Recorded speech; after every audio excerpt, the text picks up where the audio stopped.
Good evening, everybody, and welcome to another edition of Inside the Pigskin. Yes, it is Tuesday night, and we have a good show lined up for you. Give you a basic overview of what we're talking about. We're going to talk about some holiday NFL games, the Jacksonville Jaguars' temporary homes. Travis should have a little bit more insight on that. The highest NFL salaries, and of course, Tom Brady reaching an agreement to buy ownership share in the Raiders. And of course, Mel will provide us with them as well. I don't foresee parting shots tonight, and the only reason why I don't is coming up afterwards. We have 108 Stitches baseball talk. So our second night in a row, we've had a doubleheader, so we'll try to stick to basics. With that said, my co-host Mel Farr, welcome back, Mel. Great to be back. What's up, Travis and Smoking Jeremy B? Great night. Great night. All right. Well, it's going to be a greater night. All right. We're going to talk about holiday football games. We're going to go to Thanksgiving first. Lions and the Packers. I'm glad to see that one. That's a game that should always be on Thanksgiving. Secondly, the Cowboys and the Commanders, 49ers and the Seahawks. All right, Jeremy, we're going to go right to left on this. Some thoughts about all one or all three of them? All three of them, I am glad they are divisional matchups. It's about time. It's a game that's going to matter in divisional seeding. Okay. All right, so let's talk about the Lions and the Packers. Boy, this matchup goes. In fact, both the Lions games against the Packers are going to be on national TV. But Thanksgiving, come on. I mean, really, it's fun, too, because I have a rivalry with my wife, Candy, no matter when they play. But on Thanksgiving, somebody's going to be eating stuffing and somebody's going to have, a broiled turkey like I did many years ago. I'll get into that story another day when I cooked it in Kansas City. But, are there any matchups? And, obviously, you being a Lions guy, how do you like the Lions and the Packers on Thanksgiving, Jeremy? Seems how it's going to be the Jordan Love Bakery that specializes in turnovers. It's going to be a great game. That's pretty good. All right, we'll turn it over to Travis. I'm not going to let you come on the other two because you're not going to top that one anyway, so leave it alone. All right, Travis, what do you think about the matchups on Thanksgiving? Well, it should be interesting. I mean, but it's the NFL. The NFL is king. We know this. The king of the ratings, king of the holidays, king of everything. If they're on TV, we're going to watch. And now you keep those two great fan bases and the tradition of having these games on these major holidays. Again, you got the Packers fan base, which has been rabid for pretty much my entire lifetime, has been a pretty solid fan base. They love their team. They own their team. And then you have the Lions fan base who finally have something worth watching. And that's not meant as a dig. I mean, I'm a Jaguars fan. We've been historically bad. I got you. You guys have a team worth watching. It was a great job by the NFL to keep those two fan bases playing each other in an important game. Well, hopefully it will be an important game, at that point in the season. Hopefully no one's fallen off the cliff already, looking at you, Green Bay. But we'll see how that goes. But as far as the other game, you stated that was the Cowboys, Washington Commanders, 49ers, Seahawks. Yep. You have a West Coast matchup. You have Cowboys, Commanders / Redskins. I remember Cowboys and Redskins when they played when you had the old name. I still wish they didn't change it from the Redskins, but obviously they were forced to. But that'll be for another topic another night. But, I think the matchups are good. What do you think about the other ones, though, outside from the Lions pack? The NFL is doing a really good job. That's what this tells me is the NFL knows who their audience is, but not only that, the NFL is smart and they're going back to how things used to be when it was more of a regional sport. But what I mean in that is it was never originally, it was never really this big national thing. It was, hey, this little area has this small conference, and then we eventually merge into this big, huge thing. Well, now they're like, hey, if we want the ratings, we're going to dominate the West Coast with this game, between the Seahawks and 49ers. We're going to dominate the East Coast with this game between the Cowboys and Washington. Again, you got that going. And we're going to dominate that Midwest area between having the Lions play the Packers. And if there's nothing else on TV, everybody else is going to watch because that's just the thing to do. It was really smart. They're bringing it more regional, which is what college football does all the time. We all know that. So, yeah, it was just a smart play all around. Good job, NFL schedulers. Okay, Mel, let's talk about Thanksgiving. Then we have Black Friday and Christmas to go to. Yeah, I mean, I think they could have done a better job, to be honest with you. If you look at the who the Lions are playing, you're playing the Packers. You don't have Aaron Rodgers there anymore. Better choice would have probably been Minnesota, but I know they play them later on during the year. 1 week, and then they get somebody else, and then the week after that, with they're going to play them twice in 3 weeks. Right. Cowboys and the Commanders is probably a better team for that day. I would think Philadelphia would probably have been a better scheduled game for that time slot than the Commanders, because we don't really know what the Commanders are going to be this year. Right. They don't have a quarterback, and that's an issue. I think the 49ers Seahawks, that's a great game. I mean, I think that's great scheduling. Both of them were in the playoffs last year. You got Geno Smith coming back with a year under his belt being a starting quarterback. We don't necessarily know who's going to be the starting quarterback in San Francisco, but we assume it's going to be probably Purdy, but I'm sure, Trey Lance, he's got something to say about that as well. So that's going to be a very interesting matchup. The thing that you like about it is that they are division opponents, because these games really matter later on in the season as far as playoff spots, wild card opportunities, and things of that nature. So you like to see those meaningful games late in the season where each team, is probably going to be, jockeying for position to get into the tournament. All right, well, let's go to Black Friday. This is the first time they've had a Black Friday game, and the Miami Dolphins taking on the New York Jets. Tua Tagovailoa against Aaron Rodgers. We'll see if one or both are healthy at that time of the year. But nevertheless, you still have the South Florida market against New York, and we've seen that a fair amount of time. So with that said, Mel, we'll go ahead and turn it over to you first on this one.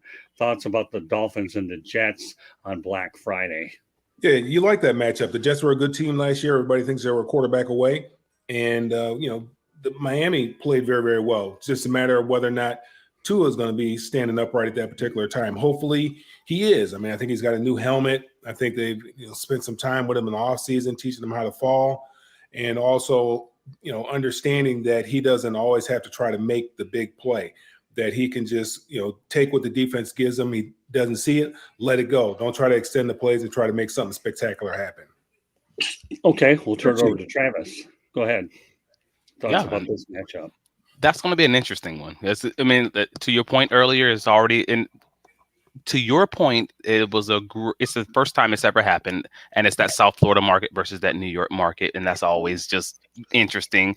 And to revert back to my original point from one segment ago, is again dominating that entire East Coast. They're trying to dominate that entire East Coast by having again a South Florida team versus the New York market. I mean, you got transplants, you got everything. And two good teams, or what's expected to be two reasonably good teams. That's a really good situation. That's really good job by the schedulers. And I believe that's also the first game that's going to be on. That's the first time it's a Friday game, but it's also going to be the one that's going to be on Amazon Prime. So they're just testing it all out. They really gave them a good game to try to open up this potential avenue of having more games on that platform on that day, at least I should say. So that's going to be an interesting one to see if they want to re-up that after this season. Okay, Jeremy, take a crack at this one. Black Friday, Dolphins and Jets. Dolphins and Jets. It should be a good matchup. We're talking about the best secondary versus one of the better front four in that division. So, because Miami's, if you go by Bucky Brooks' list that he put out today, his top 5 position group, number 1 offensive line, who was that? Oh, yeah, the Detroit Lions. Best secondary was the Miami Dolphins. Best defensive line overall is the Eagles. And then best wide receivers was the Bengals. Okay. Yeah, so it should be a pretty good matchup all the way around. Yeah, I think so. I mean, why not? I mean, if you really want to play the weekend up to the next, you have Thursday, Friday, and of course Sunday. Of course, we all know that college football dominates the weekend anyway, so it doesn't matter. So I think it's pretty neatly done. All right, one last one here, and I've actually been to a Christmas Day game before. I like them. I think the NFL, I think, is kind of smart. Now they're going to compete against the NBA for Christmas, and I don't think that Adam Silver likes it, and I don't think Roger Goodell cares. But with that said, here are the matchups: Raiders versus the Kansas City Chiefs, Giants and the Eagles. Again, Ravens and the 49ers. Now, that's your only cross-country one. Giants and Eagles is East Coast, and Raiders and Chiefs, that's simply a rivalry. All right, I'm going to switch over to you this time, Jeremy. Another great set of matchups. Like you said, you got one cross-country thing, which it's nice that San Francisco actually gets that game at home versus all the other times they have to cross the country or cross the pond because they got an overseas game this year. As a matter of fact, the San Francisco 49ers have the least day of rest of any team in the NFL this year. And that's going to play into huge on how well they're able to handle their schedule, especially with Brock Purdy possibly missing up till week 8 or later due to the surgery he had this offseason. And they've already named Trey Lance is not the starter. Sam Darnold is starting while Purdy is hurt. And Really, that's good to know. Okay. All right, Travis. It's going to be interesting. And I only caught 2 of the games. Well, I should say I only caught the Giants. It's the Giants, Eagles, Raiders, Chiefs, San Francisco versus Ravens. All right, that's the one I missed. All right, that's interesting. Whew. Those are some good games. The Raiders and Chiefs always play each other well, and I'm a defensive guy, so and I always enjoy watching those games because the Chiefs generally struggle against them, no matter how good or how bad that defense is for the Raiders. It always happens every time. So especially with that being a divisional game, I am excited to see that now, and we're not even in preseason yet. We got the Giants, Eagles, kind of to your point earlier, another regional item that should help them with ratings, depending on, I have to assume that's going to be one of the later games. And the San Fran versus Baltimore, if we expect Baltimore to be even just take a small step up, that's going to be a barn burner. And they're probably going to have that one later at night simply because it involves San Francisco. So again, they did a great job scheduling it overall, but more than that, for the true fans of the sport, like forget the people that's just watching the game because it's on the TV and they don't want to talk to their great uncle or whoever it is. But for the true football fans, you realistically might be glued to that TV that day. Like you might have to tell, hey family, we're gonna celebrate Christmas tomorrow. These are some good games, man. Yeah, okay. Try telling that to your daughter. Yeah, well, the one thing I'll say this before Mel goes on is with each of these holiday games, you got all the star quarterbacks.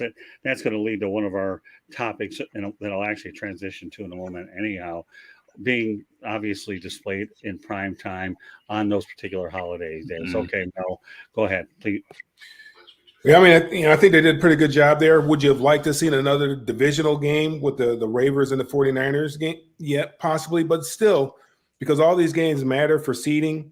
I think it's a good game late in the season. You're really try to, you're really going to find out, what kind of football club you have at the end of the club, especially, either team, both of them play extremely good defense.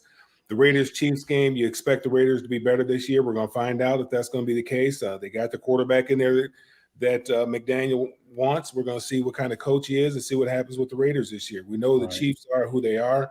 They're going to be ready to go. The Giants and the Eagles, that's a very, very good game. Divisional opponents at the end of the year. Eagles are, they're the defending NFC champions. The Giants are trying to get there. And I think that, they just paid Daniel Jones a lot of money as their franchise quarterback. Obviously, we know that Jalen Hurts got paid as well. So that's a great game on Christmas Day. It falls on a Monday night. Nobody's working. Obviously, the NFL, they just said to hell with what the NBA is doing. We're the king of the hill, and we're going to put all our games out there, and we're going to push all our chips to the middle, and we're going to see what happens. Nobody really into the NBA that early in the season. At least I know I'm not. I don't really particularly care. Well, you know what, Mel? I got news for you. Neither am I. I really think the NBA should actually, as far as I'm concerned, start towards Christmas anyways, when they really showcase themselves. I don't know. I'll take it a step further. I don't mean to interrupt you, but the Christmas Day game is okay when you have nothing else going on. But it's tough. It's tough to get my eyeballs that time of the year. I don't care who's playing. Well, I struggle with basketball any time during Thanksgiving because college basketball, you play the cupcakes anyhow early. Although there are some times where there are meaningful games with a lot of the heavy hitters. And the NBA, nobody pays attention until they go out there and play on Christmas Day, and then the networks own it. But now, like you say, the NFL is getting a piece of that action. So I don't start watching the NBA until after the All-Star break. I mean, there's too many games. Look where the Lakers started out 2-10, and they still made it to the conference finals. So earlier in the year doesn't really mean a whole lot. You gotta just wait till after the All-Star break, and that's when things start. That's when guys start playing a little harder, and every possession matters. They stop turning the ball over so much, and they start trying to figure out, what kind of team they have, and trying can I throw you a question in on that? On that, would you, if you had an option, if you had a preference, or like let's say you were the commissioner of the basketball of the NBA, would you be a fan of shortening the season? No. Just wondering if you wanted more games to matter more. No, I wouldn't be. And I don't think you would be either. How are you going to pay the players? I mean, we understand. I mean, I think it's just something that you understand that the games, and they're trying to do some with the midseason tournament and all that kind of stuff. I don't know if that's going to work. I really don't understand how that's going to work. But no, I wouldn't be shorting the games because you got to have the revenue. You got to have the ticket revenue. You got to have the TV revenue. Gotcha. The only way you can have that ticket revenue and the TV revenue is you got to have those games. Playing them more games. Gotcha. All right. Sorry to all my NFL fans. I know this is an NFL show. It doesn't matter. I think that mid-season tournament's a joke. The only thing the NBA's done right is have maybe the play-in tournament, but I'm not going to go any further than that. But you're entitled to get your question. But look, Super Bowl or bust? Go ahead, Jeremy. What does this guy mean? He is a Lions fan. That's from my page. He's watching on my YouTube channel. Come on over to the South Florida Tribune and subscribe there, Mark. You'll hear a lot of broad-based NFL news there, too. Okay. All right, and Will Vogel, how you doing? Glad to have you back again. Good stuff. He's a regular out in these parts. All right, so we're going to go to the highest NFL salaries in 2023. We all know they're quarterbacks. And, of course, we can go out there and refer to them with the national TV games. Lamar Jackson, agent or no agent, which he didn't have. He looks smarter than them all now. $52 million. Jalen Hurts, $51 million. Aaron Rodgers, $50.3 million. Russell Wilson, $48.5 million, and Kyler Murray, $46.1. All right, Jeremy, give me your quick assessment, and because I want to get to other things too, of these NFL salaries, albeit the quarterback position. The quarterback position is starting to be way overpaid because I'll give you a quick stat. The last quarterback since 2001 that wasn't on a rookie contract or Tom Brady on a less than market value contract to win a Super Bowl was Matt Stafford. Right. Years ago. Other than that, everybody's still been on their rookie contract, including who you said? Matt Stafford. Oh, okay. He was the only one not on a rookie contract and not on a less than market value contract at the time.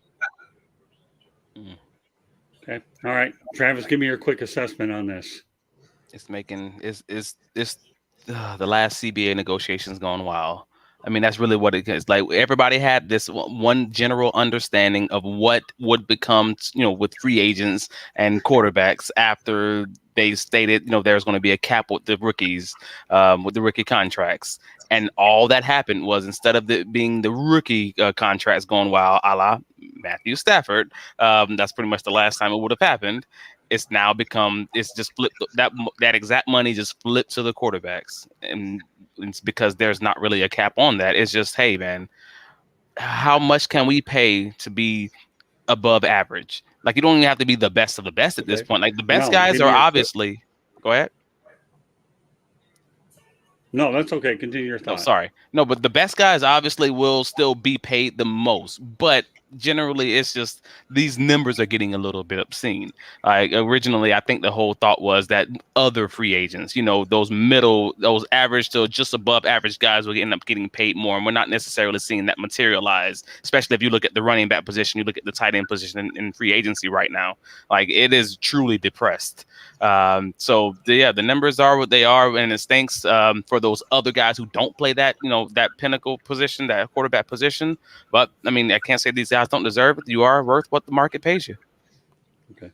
All right, Mel, give me your thoughts, and then I'll let everybody chime in on Will Vogel's comments. But go ahead, Will. Yeah, these numbers could change tomorrow. I mean, there's still some guys out there that are expected some contracts. Justin Herbert expecting one. I think the kid in Cincinnati. He's expecting one. Joe Burrow. This is what the numbers are today. But there's going to have to be a market correction. You just can't tie up that kind of money in one position. Right. And you look at there's a serious drop off in the talent when you look at the backup quarterback on most teams' roster. There's a backup because you got to figure out, you got to save the money somewhere. The wide receivers getting paid too much money. I don't understand why they pay these guys that much money to touch the ball 8-10 times a game. It doesn't make any sense. A running back's going to touch the ball 25 to 30 times a game, 20 to 30 times a game, and you want to pay him the least amount of money. What kind of sense does that make? He touches the ball the second most to the quarterback, and you want to pay him the least amount of money. That's just ridiculous. Yeah. Okay, it's there's injuries that happen at that position. I get it, but that's why he should get paid. Just in case he does get hurt. He deserves that. I mean, they take a beating. All these running backs are having to fight for their money, and it is giving the money away to these quarterbacks. And look, let's be honest. Not all these quarterbacks are worth the kind of money that they're commanding right now. There's some quarterbacks, $30 million is good is a good amount of money. Plus, when you do that, then you're able to have depth on your team. So I don't fault the CBA. That's not the CBA's fault. These are the owners' fault. They're the ones that control everything. They're the ones that allowed this to happen. They're the ones that allowed to happen. Oh, we're in agreement. And I don't blame the CBA. Sorry. They're paying the wide receivers $25 million, $30 million, paying a quarterback $50 million. They're the one that started all this, paying a cornerback, $20 million. The offensive linemen, they deserve to make some money. Now they got D linemen making money. If you're a guy that's going to sack the quarterback and protect the quarterback, you're starting to make some decent money, a lot more money than a running back. And they do everything. They're a wide receiver, they're a running back, they're offensive linemen. They do everything, but they're the least valued on the team, and they get paid the least amount of money other than the kicker. You forgot one more thing, and they tackle on special teams. And they're throwing down their special teams, exactly. All right, let me just make more than anybody. I'll make one assessment here, then I'm going to go around the horn with Will's comments. These numbers are absurd, period. End of story. All right, so with that said, okay, Will Vogel's question, all these guys are elite except Kyler Murray is overrated. Okay, let's go the short version. Yeah, yes or no to his comment, Jeremy? Yes and no. Lamar Jackson is an elite athlete. He's not an elite quarterback. He is the best running back that can throw the football in the league. So you're talking about you feel Kyler Murray's overrated? Yes. Yeah, I agree. What did he do to garner $45 million a year? I'm still trying to figure that one out. He got paid, and then all of a sudden Deshaun Watson said, "Oh, I'll go to Cleveland because they're stupid enough to pay me like Kyler Murray." That's true. That's true. All right, Mel, what are your thoughts? Is Kyler Murray overrated? Winning used to matter. Now it doesn't. The guys just get paid. Okay, what's the guy's record? What's the guy's record? Kyler Murray does not have a very successful record. Now you can say, well, that's part coaching, that's part this. Well, if he was so great, guess what? They'd be winning more ball games. That was always my problem with Matthew Stafford when he came out of the University of Georgia, and he was the number 1 overall draft pick, and they talk about he's this, he's that. Well, man, if he was so great, how come Georgia didn't win a national championship when he was there? Took little bitty Stetson Bennett to win 2 national championships. Something that Matthew Stafford, who's probably if somebody, probably 5 to 10 times more talented than Stetson Bennett, but he was unable to do it. He was unable to take Georgia to the promised land. But meanwhile, they're teammates, right? Yeah. Yes. Yeah. But that being said, going back to that CBA comment, you know who got hurt the most by the rookie cap CBA? Sam Bradford, who decided to stay in school another year and let Matt Stafford go number 1. We talked about that. Sam was the last one. Yeah, Sam was the last one. Cam was the first one. Mm-hmm. Sam was the last one to get paid. Cam was the first one not to get paid. All right, Travis gets the last word on this. Yeah, you guys Googled that one a few shows ago, however long, maybe a month ago. Yeah. But no, I don't know that all these guys are elite, to be clear. You have some guys who are absolutely above average or you maybe used to be elite, and there's some question marks that's out there. Obviously, you have the Russell Wilsons, you have frankly, Aaron Rodgers, to be real. That's still there's absolute questions there. And obviously, Kyler Murray is not elite. There's no denying the talent. Yeah, he's talented, and the whole question of whether he's elite, and he's a made man. He won a Super Bowl, so he's a made man. Russell Wilson too. They're made men. Yeah, they're made men by winning a Super Bowl. That is a fair point. That is a fair assessment. They're made men just like Peyton Manning. Peyton Manning was a great quarterback, but you knew if he did not win that championship, even though his arm is broken and he was an old man, just in a wheelchair, being dragged by his defense, winning that championship. Nobody thinks about that. Nobody remembers that. He's always going to be elite because he got that championship and he played at a high level. And you're right there. So remember who steamrolled Peyton Manning on the first Super Bowl they went in there? That was Russell Wilson, right? Russell Wilson's been to 2 Super Bowls. No, it's fair. He's a made man. Yeah, you're right. You're right. So Kyler Murray is not elite. Wife, yeah, he's a made man. He's good. He's golden. Right. But you have like 5 guys in that list of the top 8 that are absolutely elite or borderline conversation elite guys, and then there's just 2 guys who just don't belong. There's really, to my opinion, there's really not that many elite quarterbacks right now. There really isn't. 5. I wouldn't even say there's 5. I wouldn't really even say there's 5. Aaron Rodgers. Ooh, that's a hard one. You say who? Aaron Rodgers, Pat Mahomes, Russell Wilson. Russell Wilson's been to 2 Super Bowls and won one. He's done elite currently. Elite currently. What have you done for me lately? I don't was he last year? Still considered. All right. Wait. Let's keep on point here. Okay, I want to keep on point. Yeah. All right, Jeremy. We're going to stay on point, Jeremy. Okay, I want to make sure we have other topics. I want to make sure that Mel has an opportunity to mention a couple too. Yeah, I know. Go ahead and give me that Vananas Siktamol ahead. That's what they say in Greek anyways. Just kidding with you, Jeremy. But the question here over to Travis is one simple thing. Is Kyler Murray overrated, yes or no? I don't think that's a hard conversation. That's an easy it's a yes or no question. Easy yes. Significantly. Okay, good enough. Okay, Jeremy, you want to go ahead and get another word in now that everybody got to answer the Kyler Murray part? No, he knocked it out of the park. He said it was an easy yes. That was a softball batting practice pitch right there in the middle of the zone. He knocked it. There we go. All right, just want to make sure I'm fair to everybody. But again, the one thing I have to try to make sure that we understand here that, again, that's a high-paid position. I said that these numbers are absurd, and I think we all agree like Mel. You can't put so much money into one position. Otherwise, what do you have left? I gave the keyest stat you needed on that. What's that? All the Super Bowl winners except for Matt Stafford since 2000 have been players on a rookie contract or Tom Brady on a less than market value. That's it. Well, you're right. No questioning that. Let's face the reality. You know what? How many times during our draft coverage have we always said, you know what? 1 and 2 are great for TV ratings. Day 3 and undrafted free agents not only build you playoff teams, but they win you Super Bowls. Yeah, exactly. I mean, the rank and file did get a raise, if you think about it, in that new CBA, because they raised how much the lowest players in the league get paid, including practice squad players. Right. That's what that CBA was about.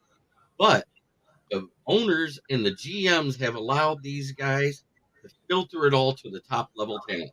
Period. Right. It doesn't matter whether it's wide receiver, tight end. Jerry Jones, he's the one that set the market value when he did that with Zeke. Right. That's why New York said, screw that. We're just going to go ahead and franchise tag Barkley and pay Daniel Jones. And the reason why is because if they didn't do that and they paid Barkley what they're worth that year, because they were kind of still a little cash strapped from everything that the last GM did to them, they wouldn't have been able to afford Barkley. See, the whole idea behind the CBA was in the rookie salary cap was to be able to keep veterans around. That was the whole, to be able to pay the veterans. Well, what they're doing is just paying one guy more money, and they're still losing out on the veterans. And they're using draft picks on cheap salaries to fill out their rosters. So draft picks and free agents to fill out the rest of the roster, and the high priced veterans are still getting the whole heave ho. So it sounds like you may be a guy who may be arguing to salary caps to individual positions or players. Yes. Would that be a fair assessment? I haven't thought enough about that, to be honest with you, to give you an intelligent answer on that. Okay. I haven't thought enough about that. Okay. I don't want to cap anybody's ability to earn. I'm just saying that, this was something maybe they couldn't foresee happening. Right. That they still have the same problem. What they're trying to do is save veterans jobs by having the rookie salary cap. Still have the same problem because you're just paying fewer people more money, and you're utilizing the rest of the money you have on draft, with your draft picks and undrafted free agents, and that's how you're filling out your roster. And the rest of those Oh. veterans are only getting shorter contracts and 1-year deals. Veterans are getting 1-year deals minimum. Minimum Okay. many deals. Let's move on to the next topic. Tom Brady reaches an agreement to buy ownership stake in the Raiders. It's believed that Brady's 10-year, $375 million contract was unaffected by an investment in the Raiders. There's no dual role. We'll move this along quickly. Okay. What are your thoughts, Jeremy, about Tom Brady being with the Raiders? And we have one more topic that'll be right up Travis's alley. Go ahead. Well, this makes sense for Tom because he can unretire and be the first owner player in the NFL if Pornstar Jimmy goes down with an injury. Okay. All right. Well, you know what? That's a humorous one, and I like that. So I'm going to let you quit while you're ahead on this. All right, Mel. I'm not What are your going thoughts? Listen, I like it. Jeremy, there's no doubt in my mind, pal. With us getting our own show, I can only imagine where your one-liners are going to go. But right now, while we don't have it yet, okay, they come in handy mightily. All right, Mel, what are your thoughts about Tom Brady getting a piece of the action over with the Raiders? It's a great business move, and here's the thing: he's flush with cash, and what's getting better returns than probably the stock market? NFL franchises. You just look at what the Washington Commanders just sold for $6.05 billion. I think that Daniel Snyder paid, what was that, $800 million for it or something like that, $800 million for it when he bought the franchise. The Denver Broncos sold for over $4 billion. So where are you going to get the best return on your investment? Plus, like I said, he's flush with cash. The one thing I know about wealthy people, their cash does not sit in the bank. Okay, it's not going to sit in the bank. It's got to be making money. Plus, it's only insured up to a certain amount of money in the bank. In the market, you got $500,000 that is secured, of which $250,000 can be cash. The other can be, it can be 100 all securities, or it can be a combination of cash and securities. But the maximum cash that's going to be insured is $250,000. Well, where's the best place to stick his money? In a football team. Right. He can't go wrong with that. It's just like Jay-Z and Beyonce just bought a house out there in I think it was Malibu for $200 million cash. Why? They're flush with cash. They got cash coming out of all their orifices. They had to go put the cash somewhere. The best place for them to put the cash is in some California real estate, because guess what? It's safe. They don't have to worry about losing it. Banks are going belly up right now. So getting back to Tom Brady, it's a good business decision. He's flush with cash. He's got a big contract coming up with what was it, CBS, Fox, whoever it is that he's going to be doing TV with. Yeah. He's got cash coming. I mean, he doesn't even know what to do with it. It's like that movie where what movie was that?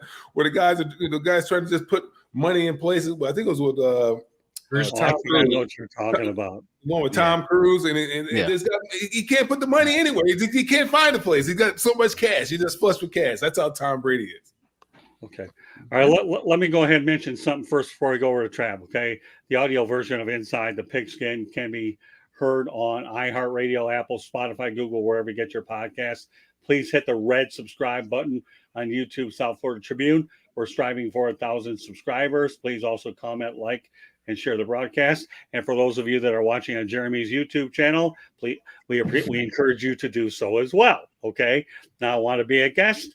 Send topic ideas to southfloridatribune@gmail.com, or you can participate with us in the chat room as well. If you want to advertise cost efficiently, call me at 954-304-4941, or you can even reach out to me if you're on Twitter at Tribune South. We are live on Facebook, LinkedIn, Twitter, and YouTube. So all of Jeremy's subscribers, please hit that red subscribe button, because we got a lot more announcements in the coming future. All right, Trav, you get last word on this, and then we're going to go to Jacksonville for a little bit, and then before I turn it over to Mel Farr. Okay, go ahead.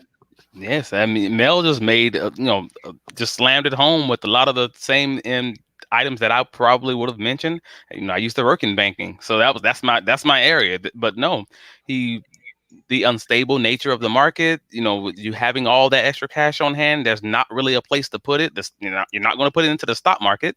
You have to diversify. Even if you're putting it in the bank, you have to diversify how many banks you have. I mean, unless this guy's going to have 50,000 bank accounts at at 40,000 different banks. Hey, this is the best thing you can do. And there was always going to be a market for someone. If he ever states that he needs more money or whatever, there's always going to be a market that's going to allow you to get a loan out on an NFL franchise, or that's going to be willing to buy your stake in an NFL franchise, because they do nothing but appreciate.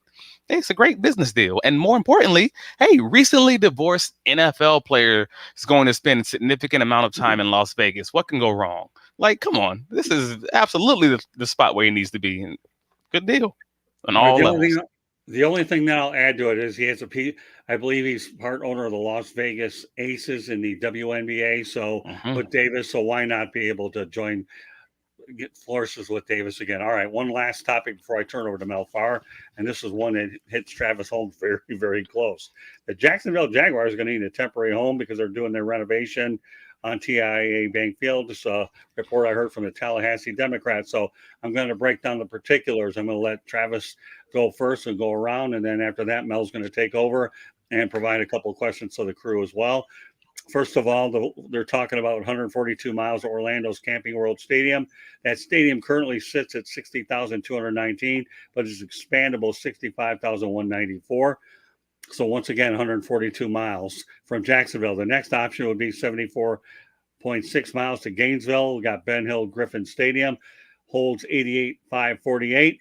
166 miles to Tallahassee's Doak Campbell Stadium, 79,560. And you have 12.5 miles to UNF Hodges and UNF Hodges Stadium, which holds all of 12,000.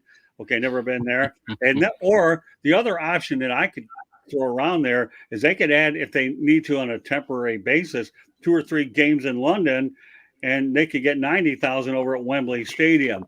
Now, as much as this may seem far-fetched, you may not like it, but the Jacksonville Jaguars needed those European games in the UK to stay afloat, is what they did. 2 or 3 games isn't going to make a bit of difference.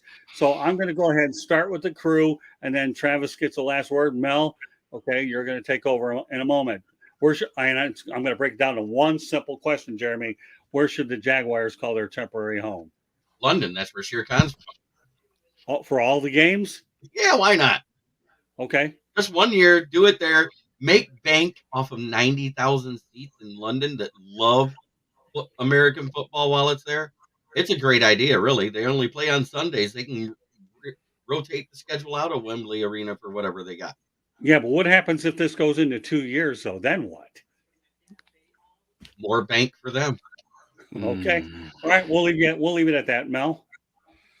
Now you're saying 2 or 3 additional games on top of the 2 games that they're playing? I think they should have 2 or 3 games in London, but the rest of them, you pick one of these stadiums that I just mentioned.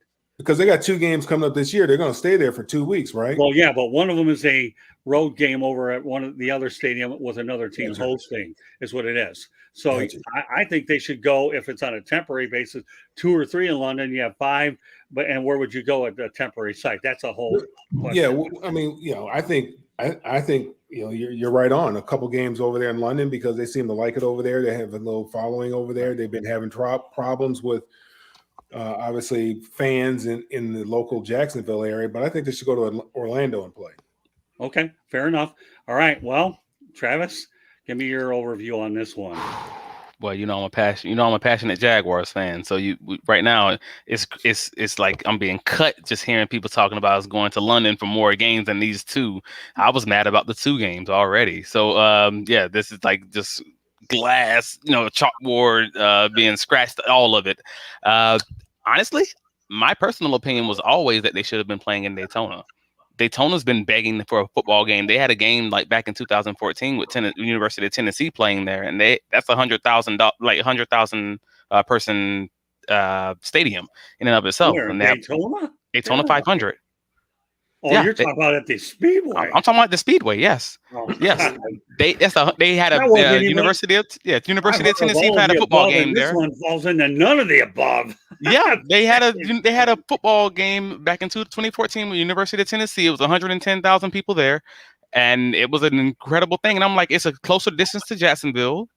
And any of these places, the Camping World Stadium sucks. Nobody wants to. Nobody wants to. I'm an Orlando person. I would love for that to happen because that's no drive for me at all. But no, that would be terrible. And I feel like the University of Florida would be a very difficult, process to try to negotiate with a team that's moderately good. So that leaves us with, that pretty much leaves us with, UNF with 12,000 people, or again, one of your options of London. That just tastes terribly. I love it. It's a hard one to swallow as someone who really roots for my Duvalians and my Jacksonville people, not to have to lose games and everything else, and they finally have a great quarterback. To lose that to London, there's going to be riots. This is going to turn into Philly. That would be a real problem selling that one. Well, you know what? I got news for you. Before you mentioned the Daytona International Speedway, I was on board with Camping World Stadium, but I still think they should still play 3 games in London at Wembley. But you know what? That's a new one for me. And I got news for you. I will promote this on social media that Travis Bacon thinks they ought to play it at the Daytona International Speedway. That one is something I never saw coming tonight. I'm going to leave it at that. Mel Farr takes over. What do you got, Mel? Hey, Travis, yesterday we were talking, we lost the great Jim Brown, who was somebody that I have a tremendous amount of respect for as far as his football prowess and also his stance in civil rights. Mm-hmm. And, it gives you a time to reflect. You look at a bunch of articles, you look at a bunch of clips of the guy, you hear what people say about him. And I said, well, what pick was he in the draft? So I looked at the 19, whatever year it was, draft. And so he was the 6th pick overall in the draft. I said, okay, well, who went number 1? I'm looking at Paul Hornung, number 1. Okay, he's the golden boy. Okay, yeah, that makes sense. He was number 1. They had some other guys go, and then I said, well, let me look at where Jim Brown was when he retired as far as rushing is concerned. So I went to rushing leaders in 1967. I think that's when 66 is when he retired. I believe it was 65. I'm sorry. Okay. I looked at the rushing leader and said, hey, he has 12,000 yards. And so I'm looking for Paul Hornung. I'm like, where's he at? And I'm like, I think he was like number 26 on the list at the time he retired with 3,700 yards. I'm like, huh? And so, okay, well, maybe he was a receiver. Maybe he caught a lot of balls or something like that. He didn't catch a lot of balls. He had receiving yards. Let's see. I just had this pulled out. Receiving yardage, he had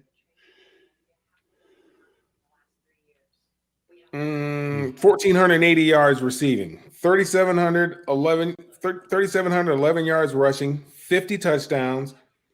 Now, he did kick field goals. He was less than 50%. He was 47.1% kicking field goals, and he did some extra points. He was 97.9. He's pretty good at extra points. He made 190 out of 194. So my question to you is, I know Smoking Jeremy, he gave me his answer yesterday. My question to you is, how is Paul Hornung in the Hall of Fame? Championship.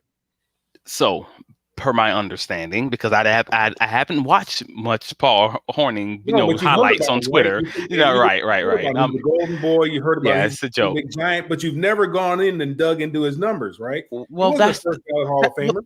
That's always the difficult part when we're going back and looking and comparing our game now to those games being played in the 30s, 40s, 50s, 60s, because those are obviously different times. Even with Jim Brown playing, that was closer to the 60s and 60s into the 70s, right? The 60s. It was the 50s and the 60s. Okay, yeah. And you have Hornung, who's playing in the 30s. Same to time. The he 60s. Came out in the same draft. Was it the same draft? He played the same number of years, except he retired in 66. Jim Brown retired in 65. Paul Hornung retired in 66, but he was suspended that 1 year for gambling.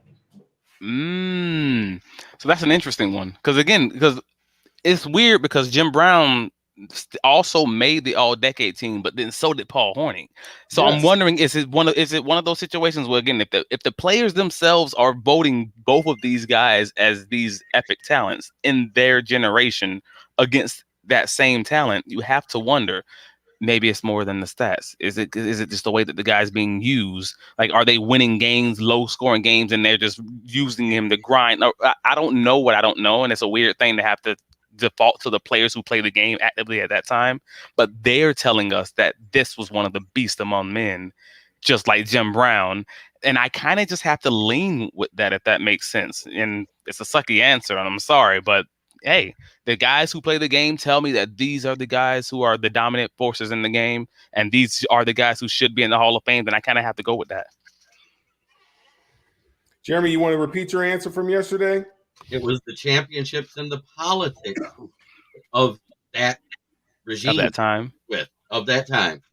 You know, because look at even Mel Fire brought him up himself. His dad, former Lion, he only had 700 less yards with 2 less years in the league, which means by that standard, if you just go by the stats, Mel Fire should be in the Hall of Fame. Okay. So he had the right look and just being well known enough coming into the league that would do it, right? That with the championships that he got with Bart Starr, right? He was at Green Bay, right? Yep.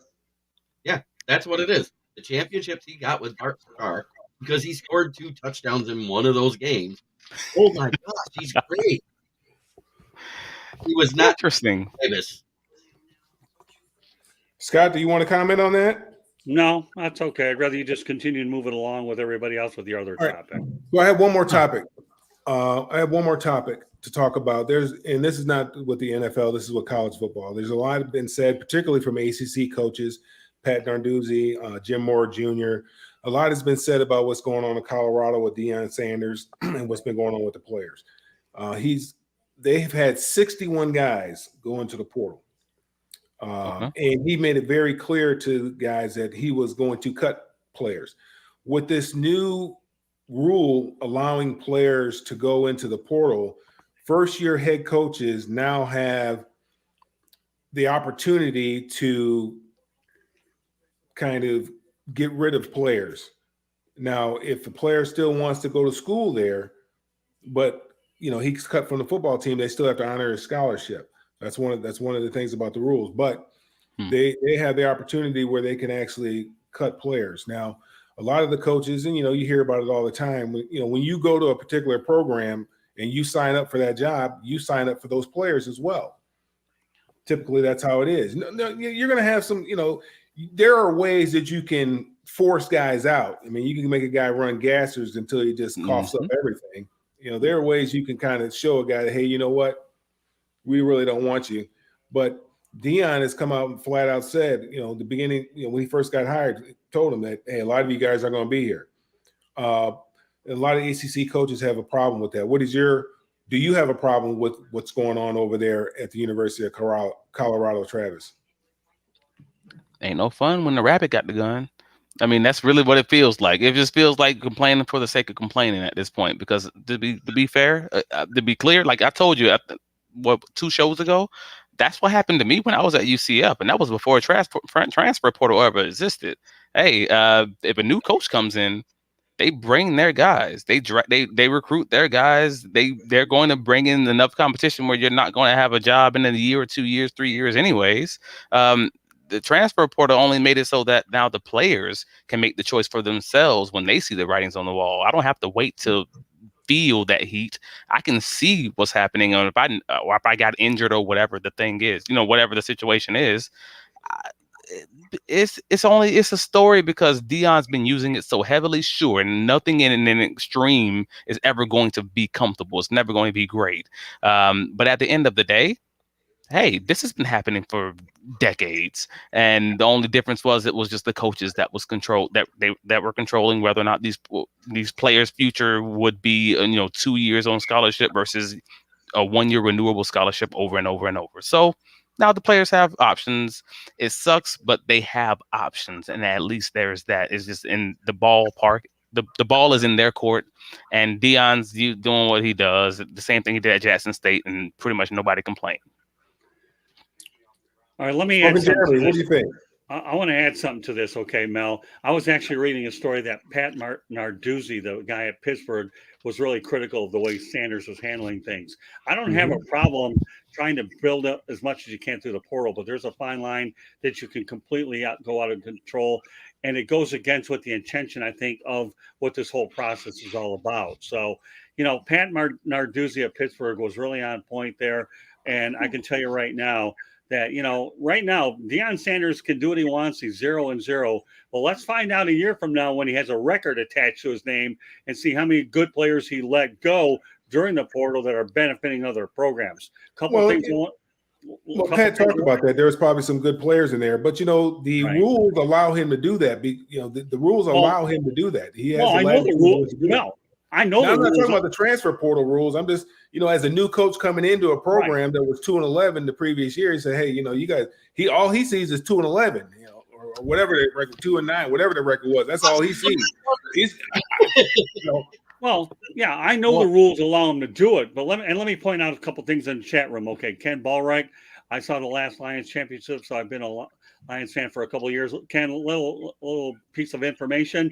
Their last championship was on December 29th, 1957, 5 years, my birthday to the day. So I'll always remember when the Lions' last championship was, because it was on my birthday 5 years before I was hatched. Okay, and for a lot of you guys that want to go out there and understand that Mel's on here, Jeremy's people, go out there and subscribe, man. Jeremy and I got some big things coming up, so go ahead and continue on. All right. You stole my thunder. When your team is 2-13 and you take that over and you're a successful coach, you don't keep shit. That's it. Gut them. Get them out of here. They were crap. That's it. If you're that bad, you keep the few that were good and you gut them. Yeah, and they said they lost 61. That's not the whole team. Remember, these teams have like 90 players. You get 85 scholarships. 85 scholarship players. So you lost a large portion, and not all of them left voluntarily. I mean, some of these guys were told, "Hey, I think I read it a couple weeks ago. What Deion Sanders said for him, hey, son, you're 6'6", 300 some odd pounds. You're going to be a great football player. Just won't be at the University of Colorado." Yeah, I respect it. We talked about that about a month ago. I respect that. But Scott, you earlier said that that goes against the intent of this rule, and I disagree 100%. Okay, well, it's not that I disagree with your overall thought process. I only disagree with the intent of the rule. The intent of the rule was to make sure colleges didn't have to pay money themselves. That's what they wanted. That's what the athletes wanted. They wanted actual money coming from the schools. And they gave them a carrot instead and said, "Oh, no, well, we can't do that. So what we will do is we'll allow you to make money on the side by other people paying you." The intent of the rule was to get us paid from you, the school. And they said, nah. That is true. This is the other thing that it was.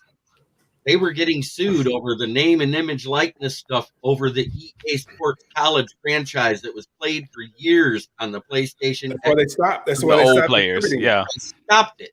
The reason why the NIL was brought back in is so they can remake that and actually use the players' names, faces, and images on that game. Mm-hmm. But what I have read, what EA Sports is doing, is there will be a stipend for every single kid on that roster. It'll be put into an account, and it'll be given to them upon graduation or when they entered the NFL. And I think that's the way it should have been done ever since the beginning, because if you're putting their face on there, even though it didn't have their name, it just had their number and what school they played for back in the day, they should have been doing it back then. It's about time. But you know what? There needs to be an education that goes along with it. I mean, a lot of people are not educated in money, don't really understand how money works. Yeah. Go out there and just blow this money. You could really set yourself up, to where when you get to be 55 years old, that you're just chilling. You're not doing anything. Yeah, go out there and work and do whatever you got to do. But when you work for 30 years, work hard, but you can put money away where once you put it in a Roth IRA, you get tax-free money coming in every single month for the rest of your life, or some sort of annuity or something of that nature. Maybe once you take it out of the IRA, you put it into annuity, whatever. But I mean, there's ways where these guys could really set themselves up, have an opportunity to really be ahead of the game when they're starting to look at retirement years. But anyway, Scott, enough with that. Back to you. Okay, well, you got a ranting Q. Obviously, loves your father. He's an old Lions fan since 1963. Well, you know what? I enjoy having his son on the show, and he's my co-host. So there. I will mention one other thing, okay, and then we will move on. Just after Inside the Pigskin, 108 Stitches Baseball Talk will welcome Chase Blake, he's a loud Marlins fan. He's going to join Jordan Love, myself, and George Eichhorn as well. There's one thing I want to mention. I never watched a lot of movies, but the Junction Boys, to me, okay, with Bear Bryant, you want a tough guy there that'll beat you up during the off season, he will do it. So Deion Sanders, the only thing I'm going to say to you is it's all good while you're 0-0. Okay, let's revisit this a year from now. You can't even do that to players now. They're going to transfer. They're going to go in the portal. Well, that's true. So that's a good point. That. Well, all right. So let me elaborate on that before we call it a night here. Okay, if they're going to go in the portal because of his reputation, you wonder if that could be, whether that could backfire for him down the road. So that's something we'll talk in a future broadcast. I know we have a lot of ammo on this later on, but that's a good point. It could backfire as well. So we'll see how this all plays out. I'll just leave it at this. I want to see what Colorado does after year one. Deion Sanders is a big personality, big time. I mean, they're talking about the Pac-10 where they're going to have, do interviews like they do in the basketball game, or excuse me, the Pac-12. They're going to do interviews like they do in the basketball games because he's a big personality, because they know they have big personalities over there in the Pac-12 now with Chip Kelly before he leaves. Lincoln Riley's a big personality. And, of course, the biggest of them all is Deion Sanders. So they're going to be mic'd up. They're going to have an opportunity to go in the locker room to listen to him, get some, and talk to them in ways that they have not been able to do before. So they're using this Pac-12, unfortunately, to hang on. I don't know if they're going to be able to hang in there after this year, but we'll see what happens. But they're definitely going to take full advantage of it while they have it. Well, Mel, you came up with some good topics. Obviously, they got things going in here as well as the chat room. So meanwhile, this concludes this edition of 108 Inside the Pigskin, thinking ahead. But that's okay. I'm in a baseball frame of mind. Who cares? Whatever. It's a ball regardless. Ball and shape. I love doing that stuff. It's good stuff. So anyways, I'm going to go over my information really quickly. Go ahead, Jeremy. I just wanted to say thank you to my fans that came in, and especially my biggest fan who helped form me to be the Lions fan that I am, my dad, Smoking Ken Ballrick there. That's my dad. All right, Ken. Well, it's a pleasure meeting you there. I'm glad that I have a guy that, a lot of us old geezers can relate to, Ken, and you should be proud of your son, Ken. And I'll mention this now. Jeremy and I are going to start a show. We'll get into on our own. We'll get into more details as time gets closer to launch it. So your son has been great. He's been a student of the system, and we work well together. So if everybody can go out there, realize that I have a lot of great commentators on this platform, but Jeremy has moved up for the major reason he's a hard worker, but he's coachable. If he wasn't coachable, he wouldn't have lasted. And I'm glad that he is coachable and understand that he's becoming a full-fledged broadcaster. I'm proud of him. Just like Melfar has moved up in the system, and Travis, we're glad that you've joined us earlier in the year. But that said, okay, let's take care of company business. The audio version of Inside the Pigskin can be heard on iHeartRadio, Apple, Spotify, Google, wherever you get your podcasts. Please hit the red subscribe button on YouTube, South Florida Tribune. We're striving for 1,000 subscribers. Please also like, comment, share the broadcast. And again, you can like and share it right on your screen, right, Jeremy? They can do that. Is that correct? Well, it's on my channel. They have to physically go to the South Florida Tribune channel on YouTube and subscribe. I shared it so that they can watch it, because I figured we do enough NFL stuff, and it's NFL news, and we need to hear the stuff about other teams too. Also want to be a guest? No problem. Send topic ideas to southfloridatribune@gmail.com, or simply do it. Everybody's doing, and that's sending their comments here. If I see enough of you guys are participating, don't be surprised if you're talking with us. Okay, so the chat room works. Also, if you want to advertise cost efficiently, call me at 954-304-4941. We are live on Facebook, LinkedIn, Twitter, and YouTube. And once again, you can also find me at Tribune South on Twitter. Our website, www.southfloridatribune.com. Kudos to Candy Ebling, who does a marvelous job putting it all together. This is the point of the show where everybody gets to find out where they get a hold of you. You know what, Mel? We'll start off with my co-host, Mel Farr. Go ahead. You get a hold of me at Melfar Jr., just like it says there, at Facebook, Twitter, LinkedIn, and Instagram. Also, follow what we have going on for the youth, usually in early spring in Detroit and also here in Atlanta at melfar.org. Okay, Travis, go ahead. And yep, I am. You can find me on Twitter, at Trav Likes Bacon. Don't judge me. I had eating issues earlier in my life. I'm finally losing some of this weight. You can find me at Trav Likes Bacon on Twitter. You can find me at Travis D Holmes on Facebook and on Instagram. During the football season, like we're entering now, you can find me at A7BN Sports covering the Jacksonville Jaguars, which is where I will be seeing Scott for all those Jaguar home games, and writing on BigCatCountry.com. Okay, Smoking, take us home. Well, you can find me on the South Florida Tribune website, southfloridatribune.com, under the Motor City Tribune heading, where I'll be listed with those authors, such as my publisher, Scott Morganroth here, and mentor. You can also find me with George Eichhorn. I'm listed there. You can also find all my writings about the Lions in the NFL. You can also find me on my channel, which is the Cat Bite with Smoke and Jeremy B, where I do my 2 shows a week in the off season and 5 shows a week during the season. And you can also find me on the South Florida Tribune whenever Scott needs me, and including when we start our new show. Then you can also find me on Let's Talk Sports and Sideline Sports with my other new show, Jeremy Ulrich Show, where I get to interview former players, coaches, and all the likes of every type of sport. And Scott's going to be my co-host.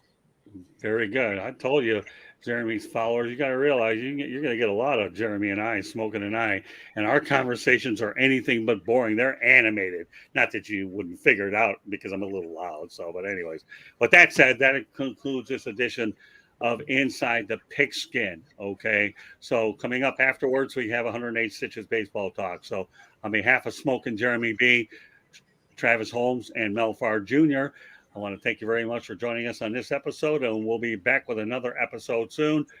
Good night, everybody, and flip on over to 108 Stitches Baseball Talk. Bye now.